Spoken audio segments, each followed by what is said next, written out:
அனைவருக்கும் வணக்கம். இந்த வீடியோவில் நம்ம என்ன பார்க்க போறோம் அப்படின்னு பார்த்தீங்கன்னா, தேர்தல் ஆணையம் அது மட்டும் இல்லாமல் தேர்தல்கள் அரசியல் கட்சிகள் ரிலேட்டடாக டிஎன்பிசியில் என்னென்ன வினாக்கள் கேட்டிருக்கிறாங்க அப்படிங்கிறத இந்த வீடியோவில் நம்ம பார்க்க போறோம். ஓகேவா? இன்னைக்கு அதாவது ஏப்ரல் 19 பார்த்தீங்கன்னா இன்னைக்கு வந்து 18வது லோக்சபா தேர்தலோட தமிழ்நாடோட வாக்குப்பதிவு முடிஞ்சிருக்கு. எல்லாரும் ஓட்டு போட்டிருப்பீங்கன்னு நான் நினைக்கிறேன். ஸோ இந்த டைம்ல இந்த தேர்தல் ரிலேட்டடான கொஸ்டின் பார்த்தா உங்களுக்கு வரக்கூடிய குரூப் 4க்கு யூஸ்ஃபுல்லாக இருக்கும் அப்படிங்கிறதுக்காக இந்த வீடியோ மேக் பண்ணியிருக்கிறோம். இது பார்த்தீங்கன்னா கிட்டத்தட்ட ஒரு 80 கொஸ்டின் இருக்கு. ஓகேவா? 80 கொஸ்டின் இதற்கு முன்னால் கேட்டிருக்காங்க. ஸோ அந்த 80 கொஸ்டினை கலெக்ட் பண்ணி இந்த வீடியோவில் கொடுத்துருக்குறோம். அதனால வீடியோ ஸ்கிப் பண்ணாமல் கடைசி வரை பாருங்க. இந்த நேரத்தில் இந்த வீடியோ பார்க்குறதால உங்களுக்கு என்ன பெனிஃபிட்னா, வரக்கூடிய குரூப் 4 இல்லைனா குரூப் 1 எக்ஸாமில் கரண்ட் அஃபேர்ஸ் கொஸ்டின் எப்படிலாம் கேட்கலாம். ஓகேவா? அது மட்டும் இல்லாமல் ஜிகே கொஸ்டின், அதாவது தேர்தல் ஆணையம் சம்பந்தமான ஜிகே கொஸ்டின்ஸ் எப்படிலாம் கேட்கலாம் அப்படிங்கிற மாதிரி உங்களுக்கு ஒரு ஐடியா வந்துடும். அதனால் வீடியோ ஸ்கிப் பண்ணாமல் கடைசி வரை பாருங்கள். உங்களுக்கு இந்த வீடியோ பிடிச்சிருந்ததுன்னா மறக்காமல் ஒரு லைக் மட்டும் பண்ணிடுங்க. ஓகே, நீங்கள் கொடுக்கக்கூடிய லைக் தான் எங்களுக்கான பூஸ்ட். ஓகேவா? வாங்க வீடியோக்குள்ளே போகலாம். முதல் வினா, சட்டமன்றங்களுக்கான தேர்தலை சட்டபூர்வமாக ஏற்றுக்கொண்ட சட்டம் என்னன்னு கேட்டிருக்கிறாங்க. எந்த சட்டத்தின்படி சட்டமன்றத்துக்கான தேர்தலை வந்து சட்டப்பூர்வமாக ஏற்றுக்கொண்டோம் அப்படின்னு கேட்டிருக்கிறாங்க. இது பார்த்தீங்கன்னா சுதந்திரத்துக்கு முன்னால் இந்த 1909வது ஆண்டு சட்டம் அப்படின்னு சொல்லுவாங்க. வினா எண் 2, கீழ்காணப்படும் பிரிவுகளில் எது இந்திய தேர்தல் ஆணையத்திற்கு தேர்தல் தேதியினை அறிவிக்கும் அதிகாரம் அளிக்கிறது அப்படின்னு கேட்டிருக்கிறாங்க. ஸோ இதற்கான ஆன்சர் பார்த்தீங்கன்னா மக்கள் பிரதிநிதித்துவ சட்டம் 1951 பிரிவுகள் 14 மற்றும் 15 தான் இந்த விஷயத்தை பற்றி பேசுது. ஓகேவா? அதாவது தேர்தல் தேதியினை பற்றி பேசுது. ஓகேவா? தேர்தல் ஆணையத்துக்குன்னு நம்ம வந்து அரசியலமைப்பில் சட்டங்கள் அப்படின்னு பார்த்தீங்கன்னா ஆர்டிகல் 324 to 329 வரை இருக்கும். ஓகேவா? இது என்ன சட்டம்? இதுதான் அதில், அதாவது நம்மளுடைய கான்ஸ்டியூஷன் புக்கு, அதாவது நம்மளுடைய அரசியலமைப்பு சட்டத்தில் இருக்கக்கூடிய விதிகள்னு பார்த்தீங்கன்னா 324 to 329 தான். அப்படின்னா இந்த மக்கள் பிரதிநிதித்துவ சட்டம்னா என்ன அப்படின்னு பார்த்தீங்கன்னா, இந்த தேர்தல் ஆணையத்துக்குன்னே தனியாக இந்த ஒரு சட்டம் மாதிரி கொண்டு வந்தது தான் இந்த மக்கள் பிரதிநிதித்துவ சட்டம் அப்படின்னு சொல்லுவாங்க. இதில் வந்து 1950 ஒன்று இருக்குது, 1951 2 விதங்கள் இருக்குது. ஸோ இதில் இந்த 51 தான் ரொம்ப ரொம்ப இம்பார்ட்டன்ட். இந்த 51 தான் இப்போ நடந்துகிட்டு இருக்கிறதுக்கு பார்த்தீங்கன்னா தேர்தல், நம்ம எப்படி தேர்தல் தேதியை அறிவிக்கணும், எப்படி வந்து நம்ம நாமினேஷன் தாக்கல் பண்ணணும், எப்படி தேர்தல் நடத்தணும் அப்படிங்கக்கூடிய எல்லா விஷயங்களுமே பார்த்தீங்கன்னா இந்த மக்கள் பிரதிநிதித்துவ சட்டத்தில் தான் இருக்குது. ஓகேவா? இதில் கிட்டத்தட்ட ஒரு 171 பிரிவுகள் இருக்குது. ஓகேவா? இதில் பார்த்தீங்கன்னா 1-2 இம்பார்ட்டண்டான பிரிவுகள் பற்றி வினாக்கள் கேட்டிருக்கிறாங்க. ஓகே, அதில் ஒரு பிரிவு தான் இது.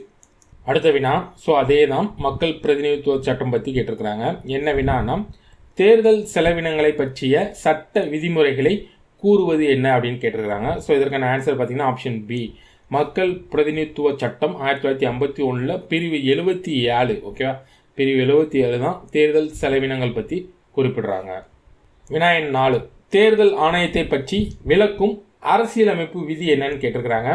தேர்தல் அப்படின்னு பார்த்தீங்கன்னா ஆல்ரெடி சொன்ன மாதிரி 324 to 329 வரை தான் அரசியலமைப்பில் இருக்கக்கூடிய விதிகள். அதுலேயும் பார்த்தீங்கன்னா தேர்தல் ஆணையத்தை பற்றி குறிப்பிடக்கூடிய விதி என்ன அப்படின்னு பார்த்தீங்கன்னா ஆர்டிகல் 324. ஓகேவா?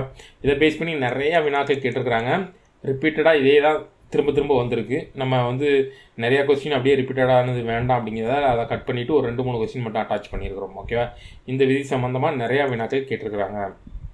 வினா எண் 5 ஆல்ரெடி நம்ம சொன்னதான். என்ன சொல்லியிருக்காங்க அப்படின்னு பார்த்தீங்கன்னா, நம் நாட்டின் அரசியலமைப்பு சட்டத்தில் பகுதி 15. ஓகேவா? அதாவது இந்த சட்டம் நம்மளுக்கு சொல்லியாச்சு 324 to 329 சொல்லியாச்சு. எந்த பகுதியில் இருக்குது, எந்த பார்ட்டில் இருக்குன்னா பார்ட் 15 தான் இருக்குது. ஓகேவா? அதில் இருக்கக்கூடிய சரத்து 324 to 329 விவரிக்கப்பட்டுள்ள செயல்முறை எதுன்னு கேட்டிருக்கிறாங்க. ஓகேவா? தேர்தல். ஓகேவா?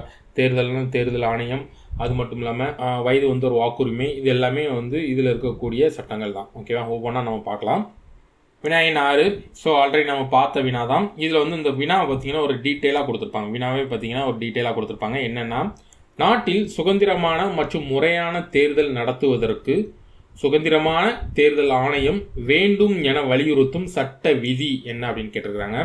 இதற்கு முன்னால் பார்த்த வினா அப்படின்னா தேர்தல் ஆணையம் பற்றி குறிப்பிடும் விதி மட்டும் கேட்டாங்க. ஆனால் பட் அங்கே அதே தான், தேர்தல் ஆணையம் மட்டும் இல்லாமல் இந்த தேர்தல் ஆணையம் சுதந்திரமாக செயல்பட வேணும் அப்படின்னு சொல்லக்கூடிய சட்ட விதி அப்படிங்கிற மாதிரி வினாவை வந்து தெளிவாக கேட்டிருக்கிறாங்க.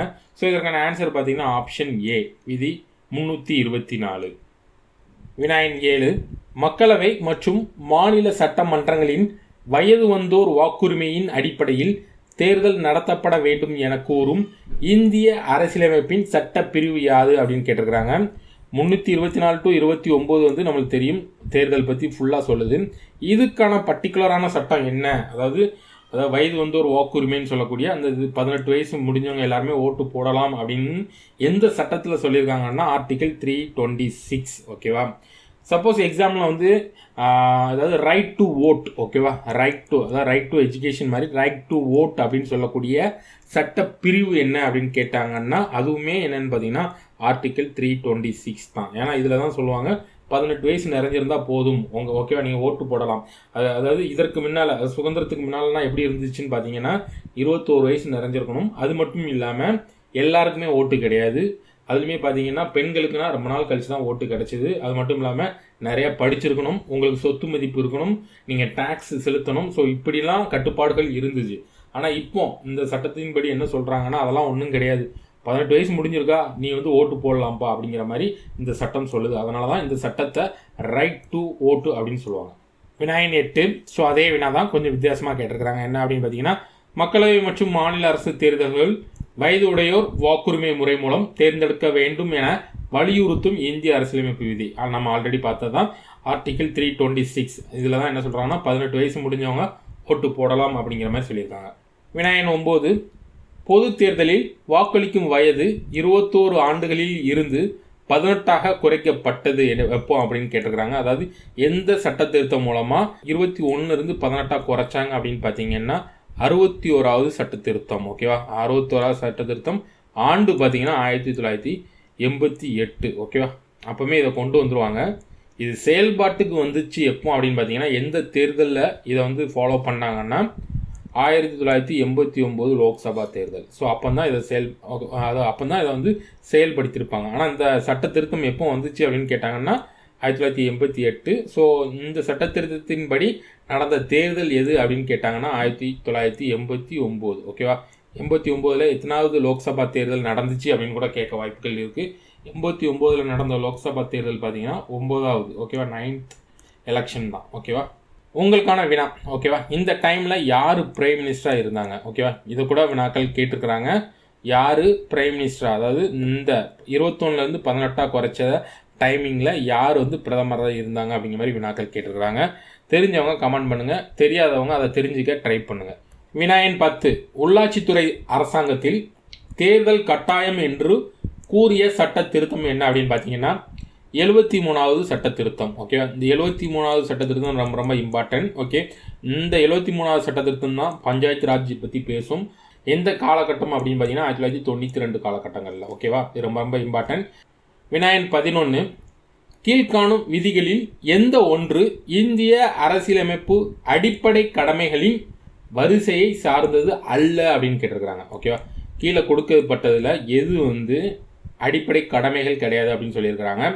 அதாவது நம்மளுக்கு ஒரு 11 அடிப்படை கடமைகள் இருக்குது. அதில் வந்து கீழே இருக்கிறதுல வந்து எது வந்து அடிப்படை கடமைகள் கிடையாது அப்படின்னு கேட்டிருக்கிறாங்க. ஓகேவா, சப்போஸ் நீங்கள் இந்த ஒரு கொஸ்டினை பார்க்காம போகிறீங்கன்னா நீங்கள் வந்து ஆப்ஷனை பார்த்த உடனே நீங்கள் என்ன பண்ணியிருப்பீங்கன்னா கண்டிப்பாக பொது தேர்தலை வந்து நீங்கள் வந்து செலக்ட் பண்ணியிருக்க மாட்டீங்க. ஏன்னா எல்லாருமே என்ன நினைப்பீங்க, இது நம்மளுடைய அடிப்படை கடமை தானே, நம்மளுடைய தேர்தலில் ஓட்டு போடுறது அப்படிங்கிறது கடமை அப்படிங்கிற மாதிரி நம்ம நினச்சிக்கிட்டே இருந்திருப்போம்.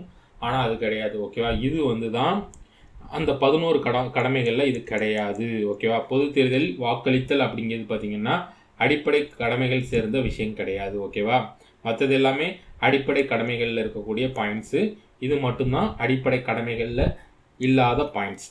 வினாயின் 12. கிராமப்புற மற்றும் நகர்ப்புற உள்ளாட்சி தேர்தல் யாரால் நடத்தப்பட்டு கண்காணிக்கப்படுகிறது? ஓகேவா, அதாவது லோக்கல் பாடி கவர்மெண்ட்ஸ். ஓகேவா, நம்ம ஆல்ரெடி பார்த்த மாதிரி 73வது சட்ட திருத்தம் பார்த்தோம் பார்த்தீங்களா. ஸோ அதே தான் அந்த பஞ்சாயத்தில் வந்து அந்த தேர்தல் நடத்துறது யார் அப்படின்னு கேட்டிருக்கிறாங்க. ஸோ இந்த தேர்தலில் யார் நடத்துகிறாங்க அப்படின்னு பார்த்தீங்கன்னா மாநில தேர்தல் ஆணையம். ஓகேவா, மாநில தேர்தல் ஆணையம். ஓகே, ரொம்ப ரொம்ப இம்பார்ட்டன்ட். ஏன்னா இப்போ நடந்துகிட்டு இருக்கிறது பார்த்தீங்கன்னா அதாவது பாராளுமன்ற தேர்தல். இந்த தேர்தலை நடத்துறது யார் அப்படின்னு பார்த்தீங்கன்னா இந்திய தேர்தல் ஆணையம். ஓகேவா, ஆனால் இந்த பஞ்சாயத்து தேர்தல் இருக்குது பார்த்தீங்கன்னா அந்த பஞ்சாயத்து தேர்தல் நடத்துறது யாருன்னு பார்த்தீங்கன்னா நம்மளுடைய ஸ்டேட் எலெக்ஷன் கமிஷன். வினாயின் 13. பின்வரும் பணிகளில் எந்த ஒன்று இந்திய தலைமை தேர்தல் ஆணையத்தின் பணிகளில் ஒன்று அல்ல அப்படின்னு கேட்டிருக்கிறாங்க. ஸோ இதற்கான ஆன்சர் பாருங்கள். ஸோ இதற்கான ஆன்சர் பார்த்தீங்கன்னா இதுதான். ஓகே, இந்த கொஸ்டின் ஏன் அட்டாச் பண்ணேன் அப்படின்னு பார்த்தீங்கன்னா, போன கொஸ்டினில் நம்ம பார்த்துருந்தோம் லோக்கல் பாடி கவர்மெண்ட், அதாவது பஞ்சாயத்து ராஜ் தேர்தலை யார் நடத்துவாங்கன்னு பார்த்துருந்தோம். ஸோ அதேமாதிரி இங்கே ஒரு பாயிண்ட் கொடுத்துருக்குறாங்க, பாராளுமன்றத்திற்கான தேர்தல். ஓகேவா, இப்போ நடந்துகிட்டு இருக்குது பாராளுமன்ற தேர்தல். ஸோ இதை யார் நடத்துகிறாங்க அப்படின்னு பார்த்தீங்கன்னா இந்திய தேர்தல் ஆணையம் தான். இந்த கொஸ்டினை பொறுத்தளவில் இதற்கான ஆன்சர் அப்படின்னு பார்த்தீங்கன்னா மாநில ஆளுநர் அலுவலகத்திற்கான தேர்தல் நடத்தல் அப்படிங்கிறது தவறு. ஓகேவா, ஸோ இவங்க என்னென்ன தேர்தல்லாம் நடத்துகிறாங்க, குடியரசுத் தலைவர், துணை குடியரசு அவங்களுக்கான தேர்தல் நடத்துகிறாங்க. அது மட்டும் இல்லாமல் மாநில சட்டமன்றத்துக்கான தேர்தல், அதாவது சிஎம் செலக்ட் பண்ணுறோம் பார்த்தீங்களா, சட்டமன்றத்துக்கான தேர்தலுமே யார் நடத்துகிறாங்க அப்படின்னு பார்த்தீங்கன்னா நம்மளுடைய இந்திய தேர்தல் ஆணையம் தான். நிறைய பேர் இதை என்ன நினச்சிட்டு இருந்திருப்பாங்க அப்படின்னு பார்த்தீங்கன்னா, மாநில தேர்தல்னால் கண்டிப்பாக இப்போ மாநிலத்தில் இருக்கக்கூடிய தேர்தல் ஆணையமாக தான் இருக்கும் அப்படிங்கிற மாதிரி நினச்சிட்டு இருப்பாங்க. அப்படி கிடையாது, இதை நடத்துறது யாருன்னு பார்த்தீங்கன்னா இந்திய தலைமை தேர்தல் ஆணையம். வினாயன் 14, மாநில அளவில் தேர்தல் நடவடிக்கைகளை மேற்பார்வை செய்பவர் யார் அப்படின்னு கேட்டிருக்கிறாங்க. ஸோ இதற்கான ஆன்சர் பார்த்தீங்கன்னா ஆப்ஷன் பி, தலைமை தேர்தல் அதிகாரி. ஓகே, அவங்க தான் மாநில லெவல் நடக்கக்கூடிய தேர்தலை மேற்பார்வை பண்ணுறவர். வினாயன் 15, மாநில தேர்தல் ஆணையாளரை நியமனம் செய்பவர். ஓகேவா, யார் அப்பாயின்மெண்ட் பண்ணுறாங்க அப்படின்னு பார்த்தீங்கன்னா கவர்னர் அப்பாயின்மெண்ட் பண்ணுறாங்க. ஓகேவா, இந்த கொஸ்டின் ரொம்ப ரொம்ப இம்பார்ட்டன்ட். ஏன்னு பார்த்தீங்கன்னா இது ரிலேட்டடாக வினாக்கள் வரக்கூடிய குரூப் 4ல் வினாக்கள் வரதுக்கு அதிகமான வாய்ப்புகள் இருக்குது. அதனால் இது ரிலேட்டடாக இன்னொரு விஷயம் இருக்குது. இப்போ இது மாநில தேர்தல் ஆணையர்னு சொல்லிட்டோம். அது மட்டும் இல்லாமல் இந்திய தேர்தல் ஆணையம், அதாவது சென்ட்ரல் கவர்மெண்ட்டில் இருக்கக்கூடிய இந்திய தேர்தல் ஆணையத்திற்கான ஆணையர்கள். ஓகேவா, அங்கே இருக்கக்கூடிய கமிஷனரை யார் செலக்ட் பண்ணுறாங்க அப்படிங்கிறது ஒரு பெரிய ஒரு ப்ராப்ளமாகவே போயிட்டு இருக்கு. இப்போ நீங்கள் கரண்ட் அஃபேர்ஸ் படிச்சுட்டு இருந்தீங்கன்னா உங்களுக்கு தெரிஞ்சிருக்கும். ஓகே, அது ரிலேட்டடாகவும் ஒரு கொஸ்டின் இருக்குது, அதை பார்க்கும்போது உங்களுக்கு புரியும். ஓகேவா, வினாயன் 16 நம்ம ஆல்ரெடி பார்த்தது தான் லோக்கல் பாடி எலெக்ஷன்ஸ். ஓகேவா, அதாவது பஞ்சாயத்து ராஜ். ஸோ அந்த தேர்தலை நடத்தக்கூடிய அமைப்பு என்னன்னு கேட்டிருக்கிறாங்க. என்ன அமைப்பு? மாநில தேர்தல் ஆணையம். நம்ம ஆல்ரெடி பார்த்த வினா தான். வினாயன் 17, மாநில அளவில் பாராளுமன்ற மற்றும் சட்டமன்ற தேர்தல்களை நடத்துவதற்கான தேர்தல் இயந்திரத்தின் சரியான அதிகார படிநிலை வரிசையை தேர்ந்தெடுக்க அப்படின்னு கேட்டிருக்கிறாங்க. அதாவது அந்த எலெக்ஷன் நடக்கும்போது இருக்கக்கூடிய ஆஃபீஸர் அவங்களுடைய ரேஞ்ச். ஓகேவா, எந்த ஆஃபீஸர் மேலே எந்த ஆஃபீஸர் கீழே அப்படிங்கிற மாதிரி அதோட ஆர்டர் கேட்டிருக்கிறாங்க. ஸோ இதற்கான ஆன்சர் பார்த்தீங்கன்னா ஆப்ஷன் ஏ, இவங்க கொடுத்துருக்க ஆர்டரே கரெக்டு தான். ஃபஸ்ட்டு பார்த்தீங்கன்னா முதன்மை தேர்தல் அதிகாரி இருப்பாங்க. ஸோ அவங்களுக்கு கீழே வாக்குச்சாவடி தலைமை அதிகாரி இருப்பாங்க. ஸோ அவங்களுக்கு கீழே தேர்தல் பொறுப்பு அலுவலர் இருப்பாங்க. அவங்களுக்கு கீழே வாக்குப்பதிவு அதிகாரி இருப்பாங்க. Option A. வினாயன் 18, பிஎல்ஓ டேம்ப் ரிலேட்டட் டு. ஓகேவா, பிஎல்ஓ அப்படிங்கிறது எதனுடன் தொடர்புடையது அப்படின்னு கேட்டிருக்காங்க. ஸோ இதற்கான ஆன்சர் பார்த்தீங்கன்னா தேர்தல். ஓகேவா, பிஎல்ஓன்னா என்னென்னா பூத் லெவல். ஓகேவா, பூத் லெவல் ஆஃபீஸர்னு சொல்லுவாங்க. பூத் லெவல் ஆஃபீஸரை சுருக்கி தான் பிஎல்ஓன்னு சொல்லுவாங்க. இது தேர்தல் ரிலேட்டடான ஒரு விஷயம்.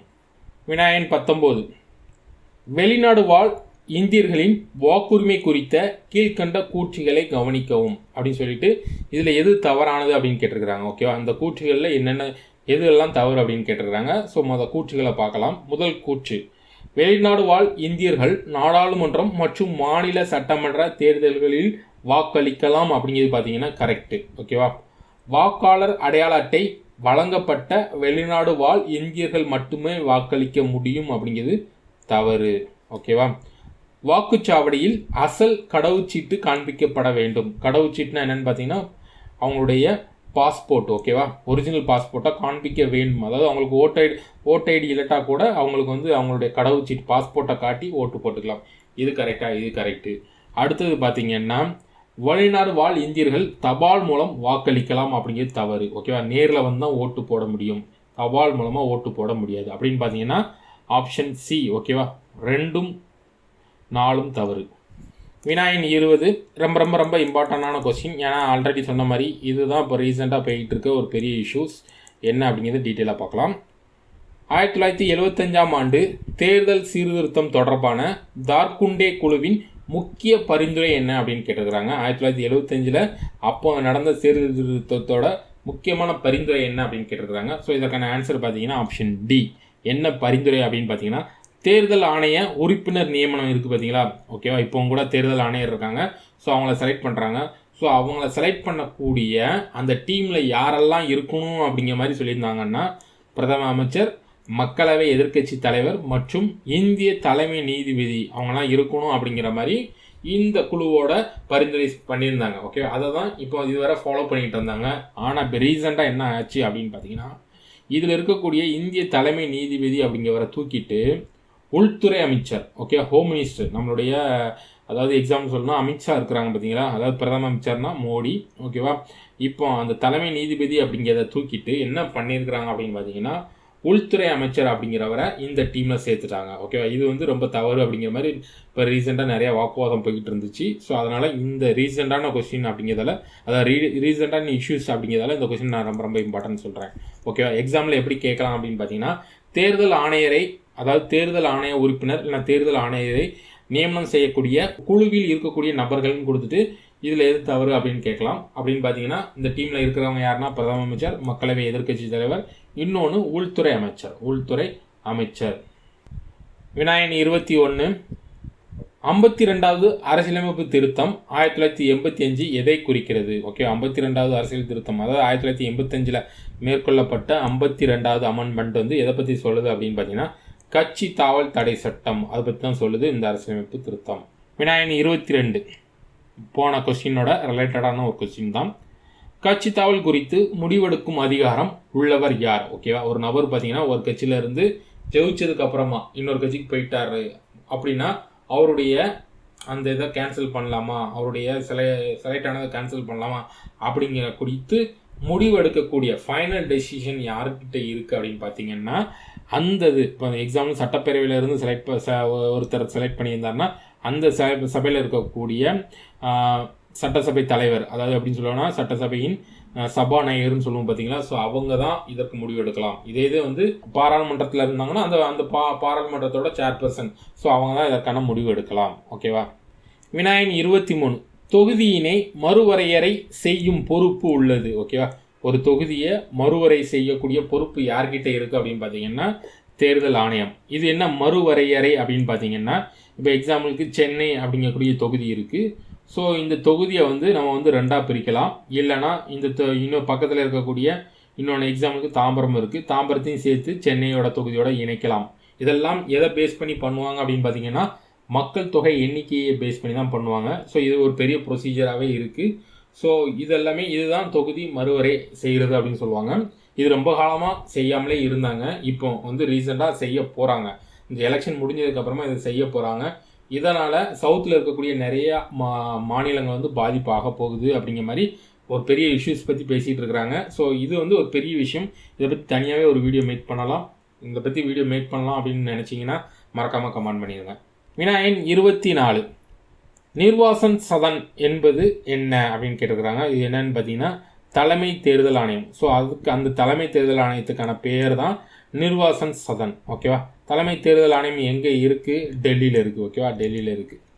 வினாயன் 25, இந்திய தேர்தல் ஆணையத்திற்கு கூடுதலாக 2 தேர்தல் ஆணையர்களை குடியரசுத் தலைவர் முதலில் நியமித்த ஆண்டு என்னன்னு கேட்டிருக்கிறாங்க.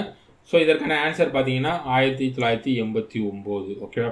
அதற்கு முன்னால் வர பார்த்தீங்கன்னா இந்திய தலைமை தேர்தல் ஆணையர் வந்து ஒருத்தர் தான் இருப்பாங்க. ஆனால் இப்போ அதற்கு அப்புறமா பார்த்தீங்கன்னா 3 ஆகிட்டு, ஓகேவா. எப்போ பார்த்தீங்கன்னா ஃபஸ்ட்டு 1989 ஆக்குனாங்க.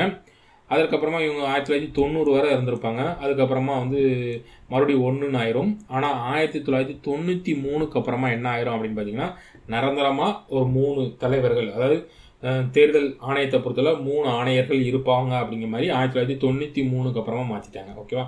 முதல்ல எப்போ பண்ணாங்க அப்படின்னா 1989. வினாயன் 26, இந்திய தேர்தல் ஆணையத்தில் எத்தனை தேர்தல் ஆணையர்கள் உள்ளனர்? இதற்கான ஆன்சர் பார்த்தீங்கன்னா ஆப்ஷன் ஏ 3 ஆணையர்கள், ஓகேவா. 1989க்கு முன்னால் வர ஒருத்தர் தான் இருந்தாங்க. அதற்கு அப்புறமா வந்து 2 பேரை ஆட் பண்ணிட்டாங்க. அதுக்கப்புறமா எத்தனை தேர்தல் ஆணையர்கள்னு பார்த்தீங்கன்னா 3, ஓகே.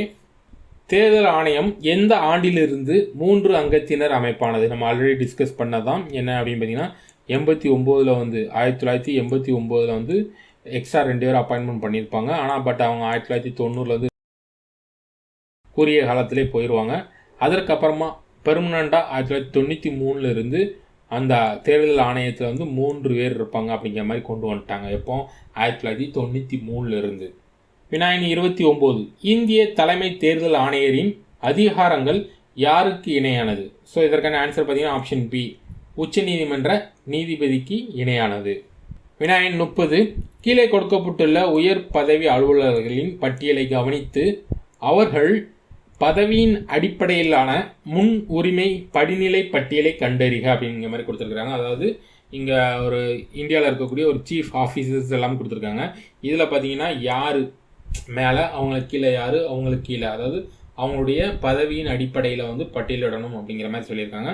ஸோ இதற்கான ஆன்சர் பார்த்தீங்கன்னா ஆப்ஷன் சி. ஓகேவா? ஃபஸ்ட்டு பார்த்தீங்கன்னா இந்திய தலைமை தேர்தல் ஆணையர். ஓகே, அவருடைய கிரேடு கொஞ்சம் அதிகம். ஸோ அதற்கப்புறமா பார்த்தீங்கன்னா மக்களவை துணைத் தலைவர், அதற்கப்புறமா பார்த்தீங்கன்னா மத்திய அமைச்சரவை செயலர், அதற்கப்புறமா தலைமை இராணுவ அதிகாரி. வினாயன் 31, சுப்பிரமணியம் பாலாஜி மற்றும் தமிழ்நாடு அரசு என்ற வழக்கிற்கு தொடர்புடைய விவகாரம் என்ன அப்படிங்கிற மாதிரி கேட்டிருக்கிறாங்க. என்ன அப்படின்னு பார்த்தீங்கன்னா தேர்தல் அறிக்கையின் உள்ளடக்கம். ஓகேவா? அது ரிலேட்டடாக தான் இந்த வழக்கு போடப்பட்டுச்சு. யாருக்கெல்லாம் அப்படின்னு பார்த்தீங்கன்னா தமிழ்நாடு அரசுக்கு எதிராக சுப்பிரமணியம் பாலாஜி அவர்கள் தொடுத்த வழக்கு. வினாயன் 32, பொறுத்துக. இந்த சைடில் கொடுத்துருக்கு எல்லாமே கமிட்டி, இந்த சைடு எல்லாமே அது ரிலேட்டடான ஆண்டுகள். ஓகேவா?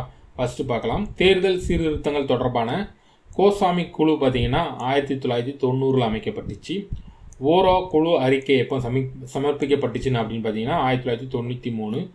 அரசின் நிதியளிப்பு மூலமாக தேர்தல்கள் பற்றிய இந்திரஜித் குப்தா குழு பார்த்தீங்கன்னா 1998. இரண்டாவது நிர்வாக சீர்திருத்த ஆணையம் எப்போ தொடங்கப்பட்டுச்சு அப்படின்னு பார்த்தீங்கன்னா 2008 அப்படின்னு பார்த்தீங்கன்னா ஆப்ஷன் டி. வினாயன் 33, சேஃபாலஜி என்பது டேஸ் பற்றிய ஆய்வாகும். அதாவது எது ரிலேட்டடான படிப்பு அப்படிங்கிற மாதிரி கேட்டிருக்கிறாங்க. இது பார்த்தீங்கன்னா தேர்தல் சம்பந்தமாக படிக்கக்கூடிய படிப்பு தான் சேஃபாலஜி என்பதாகும். சேஃபாலஜி. வினாயன் 34, மாண்டேகு செம்ஸ்போர்ட் சீர்திருத்த சட்டத்தின்படி மெட்ராஸ் மாகாணத்தில் முதல் நேரடி தேர்தல் நடைபெற்ற ஆண்டு அப்படின்னு பார்த்தீங்கன்னா 1920. வினாயன் 35, 1937 ஆண்டு தேர்தலில் முஸ்லீம் லீக் பெற்ற முஸ்லீம் வாக்குகளின் மொத்த வாக்கு சதவீதம் என்ன அப்படிங்கிற மாதிரி கேட்டிருக்கிறாங்க. ஸோ இதற்கான ஆன்சர் பார்த்தீங்கன்னா ஆப்ஷன் டி, 4.8%.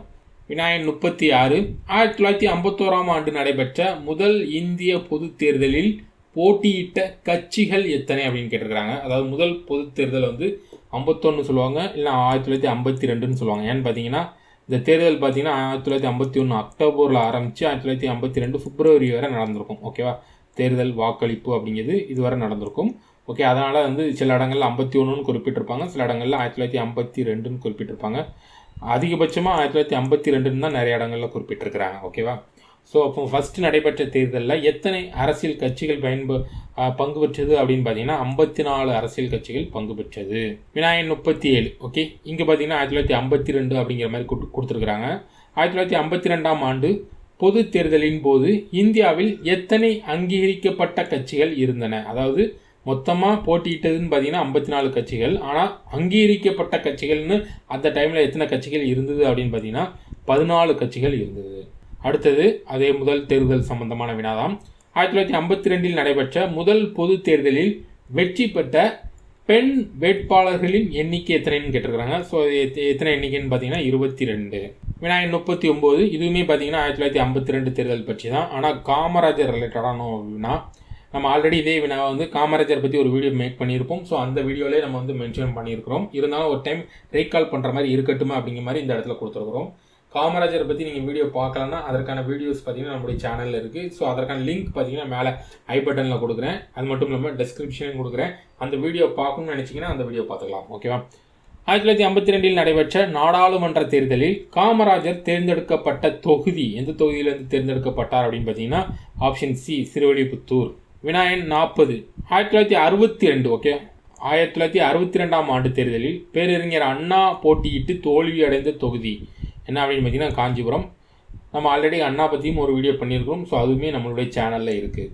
வினாயன் 41, தேர்தல் ஆணையம் தனது வருடாந்திர அறிக்கையை யாருக்கு சமர்ப்பிக்க வேண்டும்? ஸோ யாருக்கிட்ட அவங்களுடைய ரிப்போர்ட்டை கொடுக்கணும் அப்படின்னு பார்த்தீங்கன்னா இந்திய குடியரசுத் தலைவர். ஆப்ஷன் டி, இந்திய குடியரசுத் தலைவர்கிட்ட தான் அவங்களுடைய ரிப்போர்ட்டை கொடுக்கணும். வினாயன் 42, தேர்தல் ஆணையத்தை பொறுத்தவரை மாவட்ட அளவில் மாவட்ட திருப்பும் அதிகாரியாக, அதாவது டிஸ்ட்ரிக்ட் ரிட்டர்னிங் ஆஃபீஸராக யார் செயல்படுவா அப்படின்னு கேட்டிருக்கிறாங்க. ஸோ இதற்கான ஆன்சர் பார்த்தீங்கன்னா ஆப்ஷன் சி, மாவட்ட ஆட்சியர். வினாயன் 43, பட்டியல் 1ஐ பட்டியல் 2 உடன் பொருத்தி சரியான விடையை தேர்வு செய்க. ஓகேவா? இதுவரை பார்த்தது ஒரு ஒரு ஒரு மெத்தட்னா இனிமேல் பார்க்க போகிறது என்னென்னு பார்த்தீங்கன்னா கண்டிப்பாக இதே மாதிரி வினாக்கள் வரக்கூடிய குரூப் 4 இல்லைனா குரூப் 1ல் கேட்கலாம். என்ன அப்படின்னு பார்த்தீங்கன்னா எந்தெந்த தேர்தல் எப்பப்போ நடந்துச்சு அப்படிங்கிற மாதிரி கேட்க வாய்ப்புகள் அதிகம். ஏன்னு பார்த்தீங்கன்னா இதே மாதிரி இதற்கு முன்னால் நிறைய வினாக்கள் கேட்டிருக்கிறாங்க. அதனால் எப்போ முதல் தேர்தல் 1952 நடந்துச்சு, இப்போ கடைசியாக பார்த்தீங்கன்னா 18வது லோக்சபா தேர்தல் எப்போ நடந்திருக்கு அப்படின்னு பார்த்தீங்கன்னா அதற்கான வாக்குப்பதிவு முதல் கட்ட வாக்குப்பதிவு 19th ஏப்ரல், அதாவது இன்னைக்கு தொடங்கியிருக்கிறாங்க. ஸோ இதுவரை ஓகேவா, இதுவரை நடந்தது எல்லாமே நீங்கள் கொஞ்சம் மனப்பாடம் பண்ணி வச்சுக்கோங்க. ஏன்னு பார்த்தீங்கன்னா எலெக்ஷன் இப்போ ரீசனாக நடக்கிறதால எலெக்ஷன் தொடர்பான வினாக்கள் நிறையா கேட்க வாய்ப்புகள் இருக்குது. கண்டிப்பாக நம்ம அதை எதிர்பார்க்கலாம். குரூப் 4ல் எதிர்பார்க்கலாம், இல்லைனா குரூப் 1லையும் எதிர்பார்க்கலாம். அதனால் இதை நல்லா தெரிஞ்சு வச்சுக்கோங்க ஓகேவா. இந்த வினாவை பொறுத்தளவு என்ன கொடுத்துருக்காங்கன்னா தேர்தல், அந்த தேர்தல் எப்பப்போ நடந்துச்சுன்னு தெரிஞ்சிருந்தால் மட்டும்தான் உங்களால் இந்த ஆன்சர் பண்ண முடியும். ஸோ இந்த வினாவுக்கான ஆன்சர் பார்த்தீங்கன்னா ஆப்ஷன் சி ஓகேவா. 6வது பொது தேர்தல் எப்போ நடந்திருப்பாங்க அப்படின்னு பார்த்தீங்கன்னா 1977. 10வது பொது தேர்தல் பார்த்தீங்கன்னா 1991. ஆல்ரெடி இதுக்கு முன்னால் நம்ம ஒன்று பார்த்துருந்தோம் 1989 9வது தேர்தல் பார்த்தோம். ஸோ அதே மாதிரி 10வது தேர்தல் பார்த்தீங்கன்னா 1991. 12வது பொது தேர்தல் பார்த்தீங்கன்னா 1998. 14வது தேர்தல் பார்த்தீங்கன்னா 2004. அடுத்த வினா இதுவுமே பார்த்தீங்கன்னா தேர்தல் நடைபெற்ற ஆண்டு பற்றி தான் கேட்டிருக்கிறாங்க. 5வது பொது தேர்தல் நடைபெற்ற ஆண்டு என்னன்னு கேட்டிருக்கிறாங்க. ஸோ இதற்கான ஆன்சர் பார்த்தீங்கன்னா 1971. அடுத்த வினா இதுவுமே அதே ரிலேட்டடாக தான், பட் ஆனால் இங்கே என்னென்னா பொது தேர்தல் நடைபெற்ற காலம் கேட்டிருக்கிறாங்க ஓகேவா. எந்தெந்த டைமிங்கில் தேர்தல் நடந்துச்சு, அதாவது 20லேருந்து இதுவரை நடந்துச்சு அப்படின்னு சொல்லுவாங்க பார்த்தீங்களா. ஸோ எப்போல்லாம் ஓட்டுப்பதிவு நடந்துச்சு அப்படிங்கிற மாதிரி கேட்டிருக்கிறாங்க. எத்தனாவதுனா 8வது லோக்சபா தேர்தல் ஓகேவா. எந்த அளவுக்கு கொஸ்டின் கேட்டிருக்கிறாங்க அப்படிங்கிறது உங்களுக்கு தெரியணும் அப்படிங்கிறதுக்காக தான் இந்த வீடியோவை மேக் பண்ணது. இப்போ நம்ம ரீசனாக நடந்த தேர்தல் கூட இப்படி கேட்க வாய்ப்புகள் இருக்குது ஓகேவா. இந்த தேர்தலை பொறுத்தளவு இப்போ நடந்துட்டு இருக்குது பார்த்தீங்கன்னா 18வது தேர்தலை பொறுத்தளவில் இதற்கான வாக்குப்பதிவு அப்படிங்கிறது பார்த்தீங்கன்னா 19 ஏப்ரல் ஓகே. இன்னையிலிருந்து ஜூன் 1 வரை ஓகேவா, ஜூன் 1 வரை நடக்கு ஓகேவா. இதை தெரிஞ்சு வச்சுக்கோங்க. சப்போஸ் எக்ஸாமில் இதேமாரி கேட்க வாய்ப்புகள் இருக்குது ஓகே. இந்த வினாவை பொறுத்தளவில் தெரிஞ்சு வச்சுக்கோங்க, அவ்வளோதான். இதெல்லாம் கேட்க வாய்ப்புகள் கம்மி தான். ஆனால் இந்த மாடலில் கொஸ்டின் கேட்கலாம் அப்படிங்கிறதுக்காக தான் இந்த வீடியோவே. அடுத்த வினா கீழ்கண்டவற்றில் எந்த ஆண்டில் மக்களவை பொது தேர்தல் நடைபெறவில்லை ஓகேவா. எந்தெந்த ஆண்டுகள் நடைபெற்றிருந்ததுன்னு தெரிஞ்சிருந்தால் மட்டும்தான் உங்களால் எப்போ நடைபெறலை அப்படிங்கிற மாதிரி கண்டுபிடிக்க முடியும். ஸோ இந்த வினாவுக்கான ஆன்சர் பார்த்தீங்கன்னா ஆப்ஷன் பி 1997 தேர்தல் நடக்கலை. வினா எண் 47 எந்த பொது தேர்தலில் மின்னணு வாக்குப்பதிவு எந்திரம் அனைத்து பாராளுமன்ற தொகுதிகளிலும் பயன்படுத்தப்பட்டுச்சு அப்படின்னு கேட்டிருக்கிறாங்க. இதற்கான ஆன்சர் பார்த்தீங்கன்னா 2004 ஓகே. 2004 தான் எல்லா இடங்கள்லையும் பயன்படுத்த ஆரம்பித்தாங்க. அப்படின்னா ஏதாவது ஒரு இடத்துல இதற்கு முன்னால் பயன்படுத்தினாங்களா அப்படின்னு கேட்டிங்கன்னா பயன்படுத்தினாங்க ஓகே. உங்களுக்கு தெரிஞ்சதுன்னா முதல்ல இந்த இவிஎம் எலக்ட்ரானிக் ஓட் மெஷின் அப்படிங்கிறத எப்போ கொண்டு வந்தாங்க, எந்த தொகுதி அப்படிங்கிறத மறக்காமல் கூகுள் பண்ணி கமெண்ட் பண்ணிடுங்க ஓகேவா. கீழே கமெண்ட் பண்ணிடுங்க. வினா எண் 48 அதே மாதிரி தான். என்ன அப்படின்னு பார்த்தீங்கன்னா எந்த மக்களவை தேர்தலில் வாக்கு ஒப்புகை சீட்டு, அதாவது விவிபேடுன்னு சொல்லுவாங்க, ஸோ அது நடைமுறைக்கு வந்தது அப்படின்னு கேட்டிருக்கிறாங்க. இதுவுமே பார்த்தீங்கன்னா 2014 தான். போன கொஸ்டின் என்ன பார்த்தோம் 2004 ஓகேவா. இந்த கொஸ்டின் 2014. ஸோ அடுத்த வினா தேர்தலில் நோட்டா முறை அறிமுகப்படுத்தப்பட்ட ஆண்டு அப்படின்னு பார்த்தீங்கன்னா முதல்ல எப்போ நோட்டாவை கொண்டு வந்தாங்க அப்படின்னு பார்த்தீங்கன்னா 2014. இதற்கு முன்னால் நம்ம என்ன பார்த்தோம் ஒப்புகை சீட்டு, அதாவது விவிபேடு. அதேமாதிரி நோட்டா அப்படிங்கிறதுன்னு பார்த்தீங்கன்னா 2014 தான் இன்ட்ரடியூஸ் பண்ணியிருக்கிறாங்க. வினா எண் 51 2021 ஆண்டின் 12வது தேசிய வாக்காளர் தினத்தை ஒட்டி டேஸ் மாநில தலைமை தேர்தல் அதிகாரிக்கு சிறந்த மாநில விருதினை தேர்தல் கமிஷன் வழங்கியது. ஸோ இதற்கான ஆன்சர் பார்த்தீங்கன்னா தமிழ்நாடு. ஸோ இந்த வினாவை பொறுத்தளவு நம்ம முக்கியமான விஷயம் என்ன அப்படின்னு பார்த்தீங்கன்னா இது தேசிய வாக்காளர் தினம் ஓகேவா எப்போ கொண்டாடப்படுது அப்படிங்கிறது ரொம்ப இம்பார்ட்டன்ட் ஓகேவா.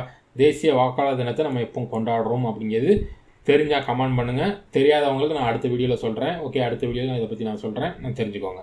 வினா எண் 52 இது பார்த்தீங்கன்னா கரண்ட் அஃபேர்ஸ் ரிலேட்டடாக, அதாவது அந்த டைமில் கரண்ட் அஃபேர்ஸ் ரிலேட்டடாக கேட்டிருக்கிறாங்க.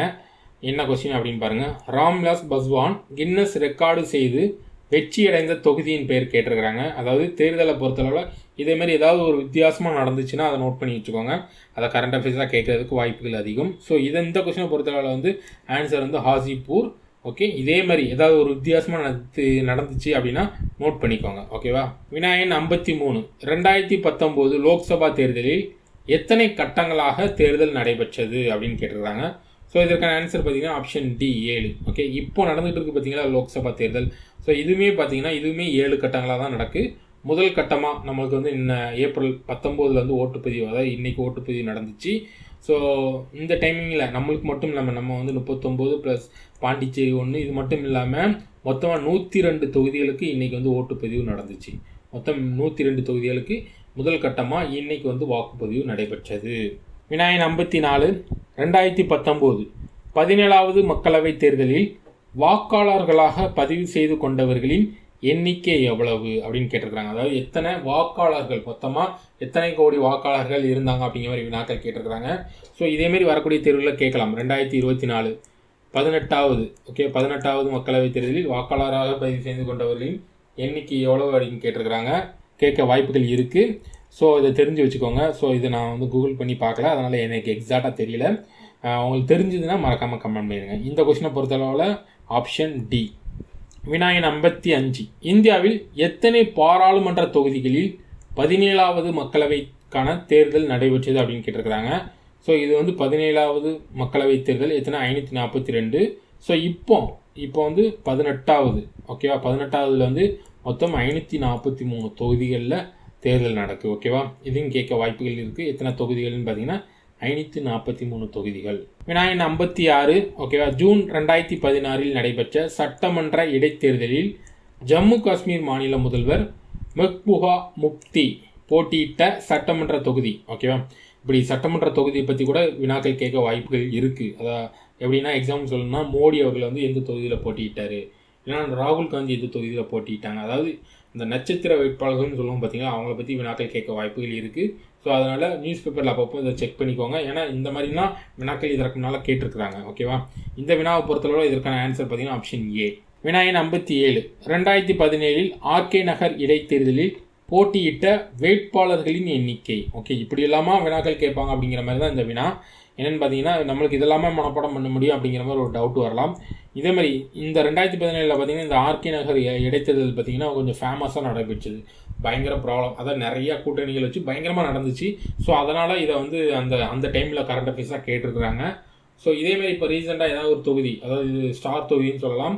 இப்போ எக்ஸாம்பிள் கோயம்புத்தூரில் வந்து பயங்கர போட்டிகள் நடக்கு. ஸோ அது மாதிரி இந்த ஒரு பர்டிகுலர் தொகுதிகளுக்கு மட்டும் நீங்கள் ஒரு டைம் இப்படி நியூஸ் பேப்பர் பார்த்தீங்கன்னா எத்தனை வேட்பாளர்கள் போட்டிட்டாங்க அப்படிங்கிறதையும் கொஞ்சம் நோட் பண்ணி வச்சுக்கோங்க. விநாயகன் 58 மணிப்பூரின் இரும்பு பெண்மணி இரோம் ஷர்மிளா 2017 மணிப்பூர் மாநில சட்டமன்ற தேர்தலில் பெற்ற வாக்குகள் எத்தனை அப்படின்னு கேட்டிருக்கிறாங்க. இதை கூடமா கேட்பாங்க அப்படிங்கிற மாதிரி தான். எத்தனை வாக்குகள் பெற்றிருந்தாங்கன்னா 90 வாக்குகள். ஏன் அப்படின்னு பார்த்தீங்கன்னா இவங்க மணிப்பூருக்காக நிறையா போராட்டம் பண்ணாங்க ஓகே, நிறைய நாள் ஜெயிலில் இருந்தாங்க. ஸோ அப்படி அந்த மாநிலத்துக்காக நிறையா போராட்டம் பண்ணியுமே அவங்களுக்கு வந்து தேர்தலில் பார்த்தீங்கன்னா 90 வாக்கு தான் கிடச்சிது ஓகேவா. அந்த டைமில் பார்த்தீங்கன்னா இது வந்து நியூஸ் பேப்பரில் அடிக்கடி வந்துச்சு, இவ்வளோ போராட்டம் பண்ணி இந்த வாக்கு தான் பெற்றாங்களா அப்படிங்கிற மாதிரி. ஸோ அதனால் இதை வந்து கரண்ட் அஃபேர்ஸில் கேட்டிருக்கிறாங்க. விநாயகன் 59 இந்தியாவின் முதல் பெண் தலைமை தேர்தல் ஆணையர் யாருன்னு கேட்டிருக்கிறாங்க. ஸோ இதற்கான ஆன்சர் பார்த்தீங்கன்னா VS ரமாதேவி. ஓகே, இதுவரை பார்த்த மெத்தட் வேறு, இனிமேல் பார்க்க போகிற மெத்தட் எப்படின்னு பார்த்தீங்கன்னா, அதாவது எக்ஸாமை பொறுத்தளவில் இப்போ ஒன்று தேர்தல் நடந்த ஆண்டுகள் பற்றி கரண்ட் அஃபேர்ஸில் கேட்க வாய்ப்புகள் இருக்குது. இதுக்கு முன்னால் பார்த்து பார்த்தீங்கன்னா எந்தெந்த ஆண்டுகளில் எந்தெந்த தேர்தல் நடந்துச்சுன்னு. அதற்கப்புறமா இன்னொரு மெத்தடு என்ன அப்படின்னு பார்த்தீங்கன்னா இனிமேல் பார்க்க போகிற மெத்தட் என்ன அப்படின்னு பார்த்தீங்கன்னா தேர்தல் ஆணையர்கள் பற்றி கேட்கலாம் ஓகேவா. அதாவது 23வது தேர்தல் ஆணையர் யார், 24வது தேர்தல் ஆணையர் யார், 25வது தேர்தல் ஆணையர் யார் அப்படிங்கிற மாதிரி இதெல்லாமே கரண்ட் அஃபேர்ஸ் ரிலேட்டடானது ஓகேவா. இப்போ வரக்கூடிய வினாக்கள் பார்க்கும்போது உங்களுக்கு தெளிவாக தெரிஞ்சிடும் இப்படியெல்லாம் வினாக்கள் கேட்கலாமான்னு. ஓகே, வினாக்கள் பாருங்கள். விநாயகன் 60 இந்தியாவின் 23வது தலைமை தேர்தல் ஆணையர் பேர் என்னன்னு கேட்டிருக்கிறாங்க. ஸோ இதற்கான ஆன்சர் பார்த்தீங்கன்னா ஆப்ஷன் டி சுனில் அரோரா ஓகேவா. இப்போ இருக்கக்கூடிய தலைமை தேர்தல் ஆணையர் யார் அப்படின்னு பார்த்தீங்கன்னா ராஜீவ்குமார். அவர் வந்து எத்தனையாவது ராஜீவ்குமார் வந்து எத்தனையாவது தலைமை தேர்தல் ஆணையர் அப்படின்னு பார்த்தீங்கன்னா 25th 25th தலைமை தேர்தல் ஆணையர் தான் ராஜீவ்குமார். விநாயகன் 61 இதுவுமே பார்த்தீங்கன்னா தலைமை தேர்தல் ஆணையர் ரிலேட்டடான வினா தான். இங்கே என்ன கொடுத்துருக்காங்கன்னா காலவரிசைப்படுத்த சொல்லியிருக்காங்க. அதாவது இங்கே ஒரு லிஸ்ட் கொடுத்துட்டு இவங்களில் யார் ஃபஸ்ட்டு அப்படிங்கிற மாதிரி கேட்டிருக்காங்க. ஃபஸ்ட்டு செகண்ட், அதாவது அவங்களுடைய ஆர்டர் கேட்டிருக்காங்க, எந்தெந்த காலங்களில் தலைமை தேர்தல் ஆணையராக இருந்தாங்க மாதிரி அதை ஆர்டர் பண்ண சொல்லியிருக்காங்க. ஸோ இதற்கான ஆன்சர் பார்த்திங்கன்னா ஆப்ஷன் ஏ. நம்ம ஆல்ரெடி பார்த்துட்டோம் என்ன, சுனில் அரோரா பார்த்திங்கன்னா 23rd, நம்ம சொன்ன மாதிரி ராஜீவ்குமார் வந்து 25th ஓகேவா. அப்படி நீங்கள் மேட்ச் பண்ணிங்கன்னா இதற்கான ஆன்சர் ஆப்ஷன் ஏ. விநாயகன் 62 ஓகேவா. திரு ஓம் பிரகாஷ் ராவத் எப்பொழுது இந்திய தேர்தல் ஆணையத்தின் தலைவர் பொறுப்பை ஏற்றுக்கொண்டார் ஓகேவா. இதே மாதிரி இப்போ இருக்கக்கூடிய 25th 25th எலெக்ஷன் கமிஷனர் வந்து எப்போதைக்கு தலைமை பொறுப்பை ஏற்றுக்கொண்டார் அப்படிங்கிறத கூகுள் பண்ணி மறக்காமல் கமெண்ட் பண்ணிடுங்க. ஓகேவா, கூகுள் பண்ணி மறக்காமல் கமெண்ட் பண்ணிடுங்க. ஸோ இதையும் கேட்க வாய்ப்புகள் அதிகம். ஓகேவா, வினாயன் 63 இதுவுமே தேர்தல் ஆணையர்களுடைய காலவரிசைப்படுத்த சொல்லியிருக்கிறாங்க. ஸோ இதில் பார்த்தீங்கன்னா இதற்கான ஆன்சர் பார்த்தீங்கன்னா ஆப்ஷன் ஏ. ஓகேவா, ஆப்ஷன் ஏ நீங்கள் கொஞ்சம் நோட் பண்ணி பார்த்துக்கோங்க. வினாயன் 64. ஓகேவா, இப்போ பார்க்கக்கூடிய மெத்தடு வேறு. இந்த மெத்தடில் என்ன அப்படின்னு பார்த்தீங்கன்னா கட்சி சின்னங்கள். ஓகே, இதற்கு முன்னால் நம்ம ஒரு மெத்தட் பார்த்தோம். என்னென்னா தேர்தல் நடைபெற்ற ஆண்டு அப்படிங்கிற மாதிரி ஒரு மெத்தட் பார்த்தோம். அதற்கு அப்புறமா இதற்கு முன்னால் பார்த்தது தேர்தல் ஆணையர்கள் பற்றி கேட்கலாம். அதே மாதிரி இப்போ ரீசெண்டாக எப்படியெல்லாம் கேட்க ஆரம்பிச்சிட்டாங்க அப்படின்னு பார்த்தீங்கன்னா கட்சிகள் அதோடைய சின்னங்கள் பற்றி ரொம்ப கேட்க ஆரம்பிச்சிட்டாங்க. கட்சிகள் அதோடைய சின்னங்கள் பற்றி கேட்க ஆரம்பிச்சிட்டாங்க.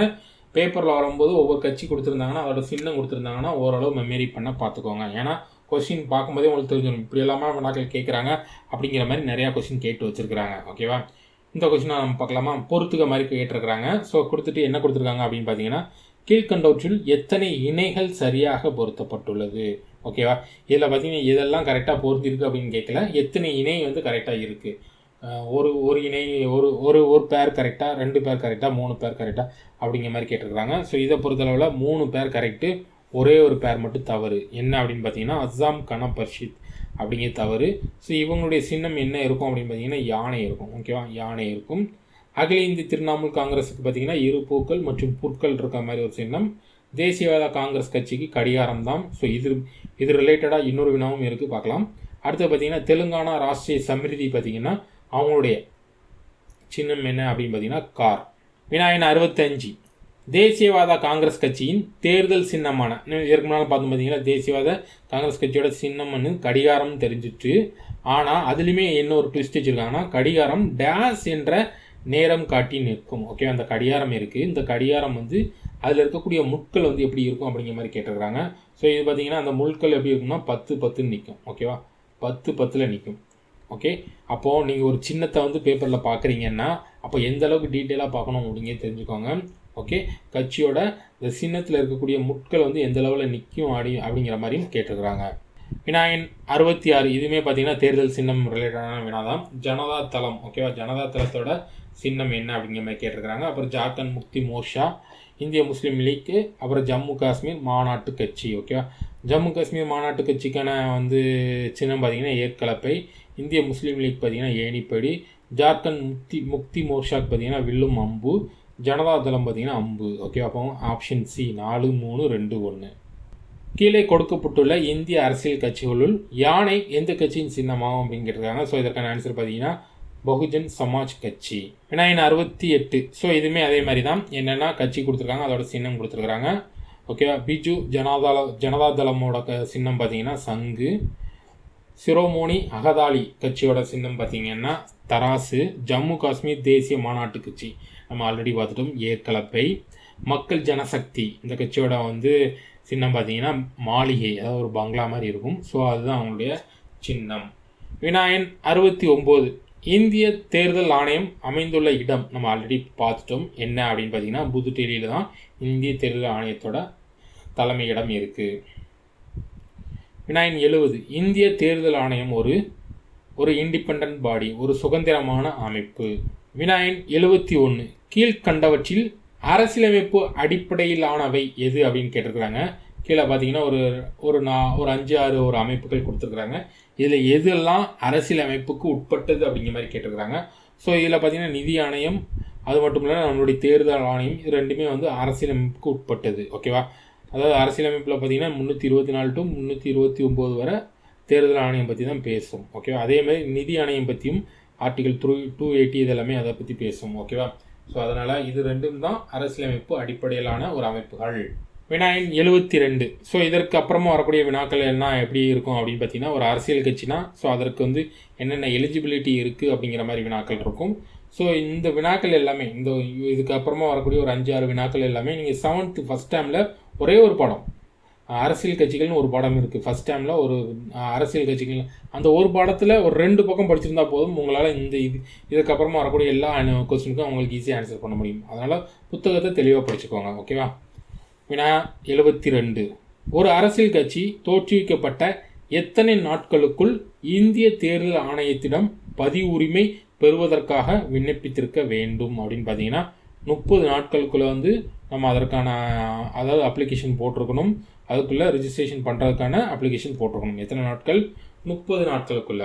வினாயன் 73 இந்திய தேர்தல் ஆணையத்திடம் பதிவுரிமை பெற்ற அரசியல் கட்சி எனும் அங்கீகாரத்தை பெறுவதற்காக ஒவ்வொரு அரசியல் கட்சியும் கட்சியின் அனைத்து மட்ட பொறுப்பாளர்களுக்கான தேர்தலை ஓகேவா கட்சிக்குள்ள நடக்கக்கூடிய அந்த தேர்தலை வந்து தொடர்ச்சியாக தவறாமல் குறைந்தது எத்தனை ஆண்டுகளுக்கு ஒரு முறையாவது நடத்த வேண்டும் அப்படின்னு பார்த்தீங்கன்னா 4 வருஷத்துக்கு ஒரு டைமாவது கட்சிக்குள்ளே நீங்கள் வந்து உங்களுக்கான பொசிஷனுக்கு போட்டிகள் நடத்தணும் அப்படிங்கிற மாதிரி இந்த வினா கேட்டிருக்கிறாங்க.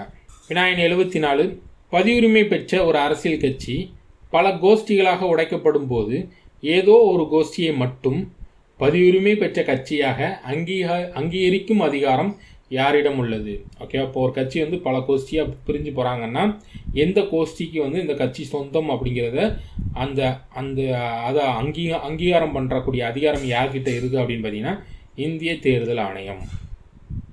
வினாயன் 75 ஒரு கட்சி தேசிய கட்சியாக அங்கீகரிக்கப்பட வேண்டுமானால் சமீபத்திய லோக்சபா பொதுத் தேர்தலில் 4 அல்லது அதற்கு மேற்பட்ட மாநிலங்களில் செலுத்தப்பட்ட மொத்த செல்லுபடியாகும், அதாவது ஓட்டு போட்டதில் இத்தனை ஓட்டு செல்லுபடியாகும் வாக்குகளில் எத்தனை சதவீதம் பெற்றிருக்க வேண்டும்? ஓகே, எத்தனை சதவீதம் நீங்கள் வாங்கியிருந்தீங்க அப்படின்னா உங்களுக்கு அதற்கான தேசிய கட்சி அப்படிங்கக்கூடிய அங்கீகாரத்தை கொடுப்பாங்க. அப்படின்னு பார்த்தீங்கன்னா குறைஞ்சது நீங்கள் வந்து 6% ஓட்டுகளை வந்து 4 மாநிலங்களில் ஓகேவா குறைஞ்சது 4 மாநிலங்களில் குறைஞ்சது 6% ஓட்டை வந்து நீங்கள் வாங்கியிருக்கணும். எந்த தேர்தலில்? லோக்சபா தேர்தலில் வந்து வாங்கியிருந்தால் உங்களுக்கு வந்து தேசிய கட்சி அப்படிங்கக்கூடிய அங்கீகாரம் கிடைக்கும். ஓகேவா, உங்களுக்கான ஒரு வினா, இப்போ இந்தியாவை பொறுத்தளவில் எத்தனை தேசிய கட்சிகள் இருக்குது? ஓகேவா, வரக்கூடிய தேர்வில் கேட்க வாய்ப்புகள் இருக்குது. இப்போ இந்தியாவில் எத்தனை தேசிய கட்சிகள் இருக்குது? வினாயன் 76 ஒரு கட்சி தேசிய கட்சி என்ற அங்கீகாரத்தை பெற கீழ்கண்ட எந்த அளவுகோல்களின்படி இருக்க வேண்டும்? ஸோ எந்தெந்த நீங்கள் சாட்டிஸ்ஃபை பண்ணிங்கன்னா உங்களுக்கு வந்து தேசிய கட்சி அப்படிங்கக்கூடிய அங்கீகாரத்தை கொடுப்பாங்க அப்படின்னு பார்த்தீங்கன்னா ஆல்ரெடி நம்ம இந்த பாயிண்ட் பார்த்துட்டோம். ஏதாவது 4 மாநிலங்களில் குறைஞ்சது 6% வாக்குகள் வாங்கணும் அப்படிங்கிறத நம்ம பார்த்தாச்சு. அடுத்தது பார்த்திங்கன்னா மக்களவை தேர்தலில் 2% உறுப்பினர்களை, அதாவது குறைஞ்சது இப்போ 543ன்னு பார்த்தோம் பார்த்தீங்களா? ஓகே, அதே மாதிரி ஒவ்வொரு மக்களவை தேர்தலில் 3 மாநிலங்கள்லேருந்து குறைஞ்சது 2%, ஓகே 3 மாநிலங்கள்லேருந்து குறைஞ்சது 2% உறுப்பினர்களாவது நீங்கள் வந்து வச்சுருந்தீங்கன்னா உங்களுக்கு தேசிய கட்சி அப்படிங்கிற மாதிரி அங்கீகாரம் கொடுப்பாங்க. இல்லைனா இன்னொரு ஆப்ஷன் படி என்னன்னு பார்த்தீங்கன்னா ஏதேனும் 4 மாநிலங்களில் மாநில கட்சி என்ற அங்கீகாரத்தை பெற்றிருக்க வேண்டும். ஓகே, ஏதாவது 4 மாநிலங்களில், இப்போ எக்ஸாம்பிள் பார்த்தீங்கன்னா நம்மளுடைய டிஎம்கேன்னு பார்த்தீங்கன்னா தமிழ்நாட்டில் இருக்குது, பாண்டிச்சேரியில் இருக்குது. அதே மாதிரி மற்ற மாநிலங்களில் எக்ஸாம்பிளுக்கு நீங்கள் கர்நாடகா, தெலுங்கானாவில் அவங்க அந்த இடத்துல மாநில கட்சி அப்படிங்கக்கூடிய அங்கீகாரத்தை வாங்கியிருந்தாங்கன்னா அவங்களும் தேசிய கட்சி அப்படிங்கக்கூடிய லிஸ்ட்டில் சேருவாங்க. ஓகேவா, இது தேசிய கட்சி. அதே மாதிரி மாநில கட்சி அப்படிங்கக்கூடிய அங்கீகாரம் வாங்குறதுக்கும் ஒரு எலிஜிபிலிட்டி வச்சுருக்கிறாங்க. அதெல்லாமே 7th புக்கில் இருக்குது, கொஞ்சம் பார்த்து தெளிவாக படிச்சுக்கோங்க. ஓகேவா, ஒரு கட்சி ஃபஸ்ட்டு மாநில கட்சியை அங்கீகரிக்கணும்னா அதற்கு என்னென்ன எலிஜிபிலிட்டி, எத்தனை % ஓட்டு வாங்கணும் அப்படிங்கிற லிஸ்ட் எல்லாமே அதில் இருக்குது, தெளிவாக படிச்சுக்கோங்க. ஓகே, அடுத்த பாயிண்ட் இது பார்த்தீங்கன்னா தவறு. ஓகே, 3 மாநிலங்களில் 8% வாக்குகள் அப்படிங்கிறது தவறு. வினாயன் 77 இந்தியாவில் அரசியல் கட்சிகளுக்கு அதிகாரப்பூர்வமாக அங்கீகாரம் வழங்குவது. ஸோ அது யார் அப்படின்னு பார்த்தீங்கன்னா நம்மளுடைய எலெக்ஷன் கமிஷன் தான். ஸோ அந்த கட்சிகளுக்கு வந்து அதிகாரப்பூர்வமாக அங்கீகாரம் கொடுக்குறது பார்த்திங்கன்னா தேர்தல் ஆணையம் தான். வினாயன் 78 பின் வருவனவற்றில் எதை தேர்தல் ஆணையம் அங்கீகரிக்கப்பட்ட அரசியல் கட்சிக்கு வழங்குகிறது அப்படின்னு கேட்டிருக்கிறாங்க. ஸோ இதற்கான பார்த்தீங்கன்னா ஒரு கட்சிக்கு வந்து தேர்தல் ஆணையம் என்ன பண்ணுறாங்க அப்படின்னு பார்த்தீங்கன்னா தேர்தல் சின்னத்தை வந்து ஒதுக்குறாங்க. ஓகே, தேர்தல் சின்னத்தை வந்து ஒதுக்குறாங்க. அடுத்த வினா அப்படியே தான் கேட்டிருக்கிறாங்க. என்னென்னு பார்த்தீங்கன்னா அரசியல் கட்சிகளுக்கு சின்னங்களை ஒதுக்குவது யார் அப்படின்னு கேட்டிருக்காங்க. யார் அப்படின்னு பார்த்தீங்கன்னா தேர்தல் ஆணையம். ஓகேவா, ஸோ அவ்வளோதான். தேர்தல் ஆணையம் தேர்தல் தொடர்பாக இப்போ ரீசெண்டாக டிஎன்பிசியில் கேட்கப்பட்ட வினாக்கள் பார்த்தாச்சு. இது தவிர இன்னும் நம்ம வந்து குடியரசுத் தலைவர் தேர்தல் இருக்குது, துணை குடியரசுத் தலைவர் தேர்தல் இருக்குது. ஸோ அதை பற்றிலாம் நம்ம பார்க்கல. ஸோ அதை இன்னொரு வீடியோவாக நம்ம பார்க்கலாம். இப்போ பார்த்துருக்கிறது பார்த்தீங்கன்னா இந்த லோக்சபா எலெக்ஷன், சட்டசபை எலெக்ஷன். ஸோ அது ரிலேட்டடாக என்னென்ன வினாக்கள் கேட்கலாம், ஸோ எப்படியெல்லாம் கேட்டிருக்கிறாங்க அப்படிங்கிற மாதிரி இந்த வீடியோவில் பார்த்தாச்சு. ஸோ இந்த வீடியோ உங்களுக்கு பிடிச்சிருந்ததுன்னா மறக்காமல் லைக் பண்ணிடுங்க. இதே மாதிரி இன்னும் நிறைய வீடியோ வரணும்னு நினச்சிருந்தீங்கன்னா மறக்காமல் கமெண்ட் பண்ணிடுங்க. ஓகே, மீண்டும் ஒரு வீடியோவில் சந்திக்கிறேன். நன்றி, வணக்கம்.